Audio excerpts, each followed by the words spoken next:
Hello, and welcome to Introduction to Psychology. In this session, we will begin our exploration of memory.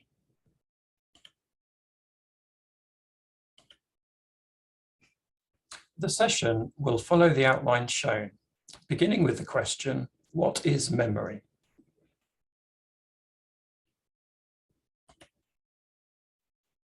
Memory can be defined as the capacity to encode, store, and retrieve information. That is, being able to take information in, hold on to that information, and then access the information when needed. To a certain extent, this is analogous to the way that computers work. That is, information is put into computers encoded via keystrokes. Information is held in computers, stored, by caching binary representations of zeros and ones. And information is reaccessed by computers by bringing it up on a screen. With human memory, information goes into the mind via our senses. Information is stored in the mind by neural activity, and information is reaccessed by bringing the information to bear on other cognitive processes.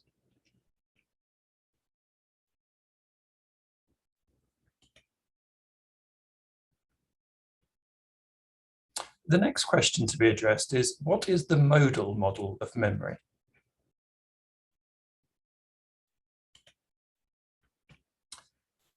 The modal model of memory was developed by Atkinson and Shiffrin in the 1960s. It is one of the most dominant models of memory. Another dominant model is the levels of processing theory of Craik and Lockhart. The modal model of memory holds that there are three fixed memory structures, or stores, and numerous processes responsible for the movement of information between these stores. We will go over each store and each process in turn.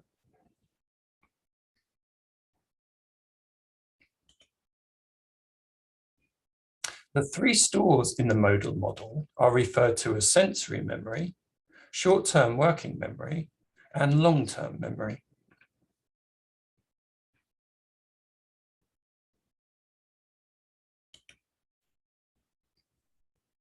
Sensory memory is the fleeting representation of sensory information. Our various senses are all constantly receiving information. The sensory registers hold on to this information very briefly, allowing us time to see whether it is worthy of further attention. This is achieved by the firing of neurons in the sensory regions of the brain. For example, when we look at a scene, we encode a myriad of detail. But once we close our eyes, that image fades away very quickly. This happens because the neurons stop firing. This loss of information due to the fading of neural activity is known as memory decay. Decay of sensory memories happens very rapidly. For example, images, the iconic register, fade away after half a second. Touch, the haptic register, fades away after a second. And sounds, the echoic register, fades away after 4 seconds. Because sensory memory fades very quickly, it is very difficult to assess how much information can be held in sensory stores. The best that we can say is that sensory memory capacity is very large.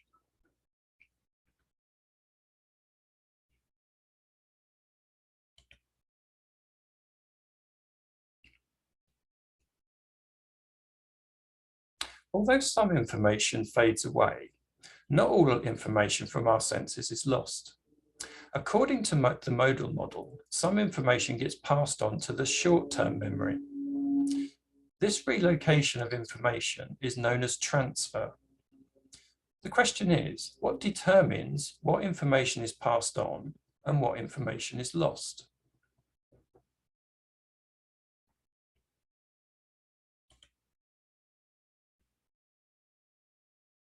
To answer this question, take some time to examine the image.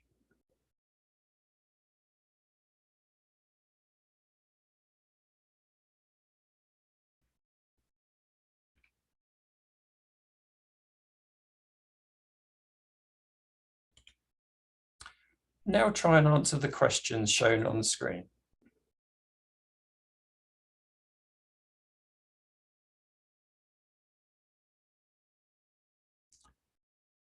How many people were smoking? What did it say on the side of the cart? Which character was asleep? How many people wore hats? Some of the answers you probably answered correctly. Others you probably didn't. So what determined which information you retained and which information you did not?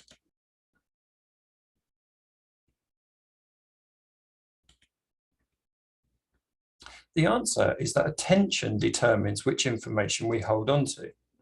If we pay attention to something, then that information is transferred into short-term memory. If we don't pay attention to something, then that information is lost due to decay. We can now look at the second store in the modal model, short-term working memory.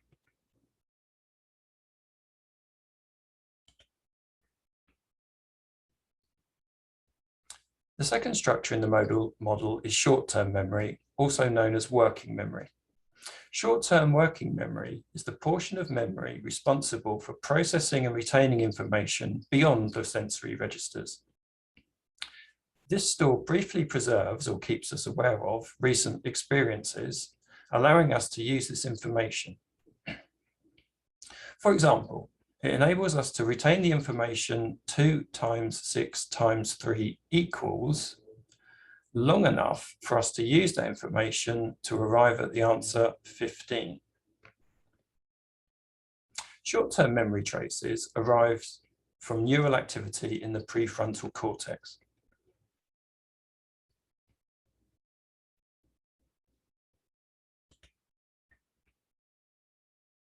The capacity of short-term working memory is approximately 7 items. It usually lies somewhere between 5 and 9 items.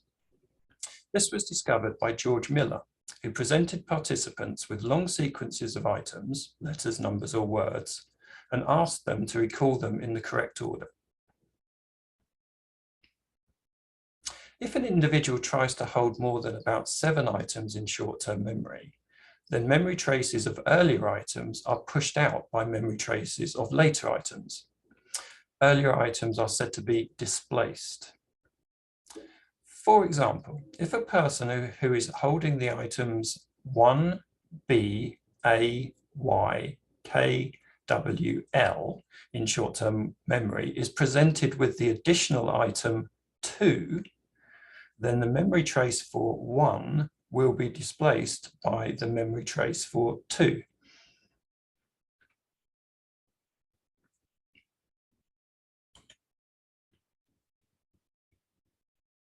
The capacity of short-term working memory can be increased using a technique called chunking. That is, increasing the amount of information contained within each item. For example, instead of encoding 7, 0, 1, 2, 3, 6, 1, 9, 1, 9 as 10 separate items, an individual could consider them as just 3 items, 701, 236, 1919.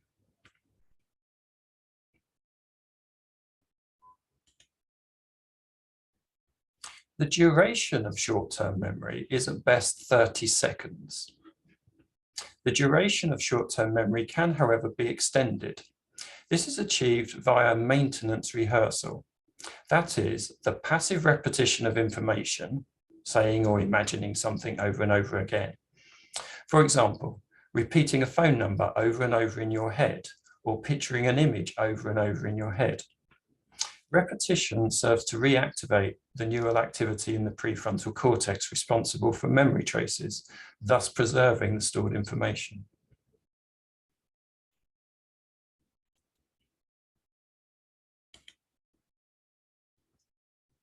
We can incorporate the information from the previous slides into our overall view of the modal model.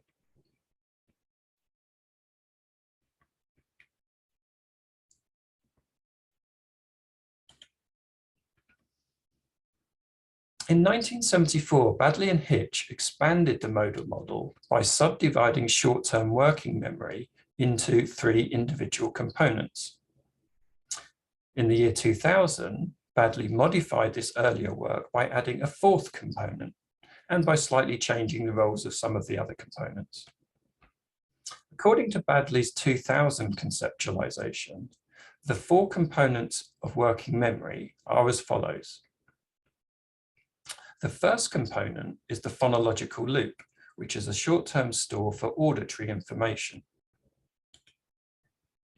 The second component is the visuospatial sketchpad, which is a short-term memory store for visual information such as form, color, position, and movement of things.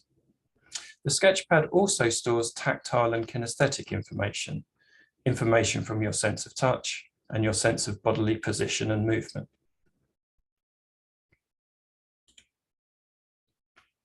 The third component of working memory is the episodic buffer, which is a short-term store for events. The episodic buffer combines auditory and visual information from the loop and sketchpad with a sense of time to create overall representations of entire episodes.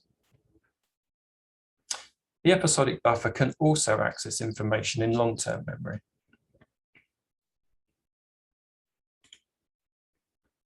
The fourth component of working memory is the central executive.